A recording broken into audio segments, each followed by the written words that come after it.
Hiya, I just wanted to talk about a basic science literacy point today, namely averages. We use them all the time, and actually not just in science. Well, I say all the time. On average, we use them. And that's sort of the point, right? When you make a claim, you are rarely saying that in 100% of instances it is true. Instead, what you're saying is, generally, this is true. And basic conversation would break down if we had to explain every single time that we didn't mean literally everybody. Yes, we know that your cousin Jane or that your Uncle Bob didn't respond that way, or that it was different for them. But that doesn't stop it being true on average for people in general. Science talks this way.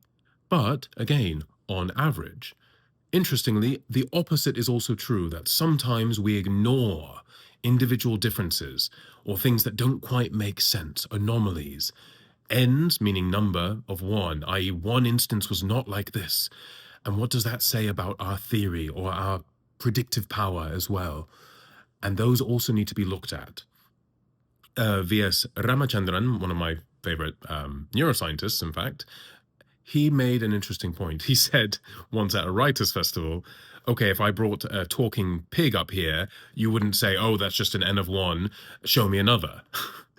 And that's very much the point. If he brings a talking pig to the podium, we'd want an explanation for that. And we might say, hey, our theories of animal communication are not quite up to scratch, given what we've just seen.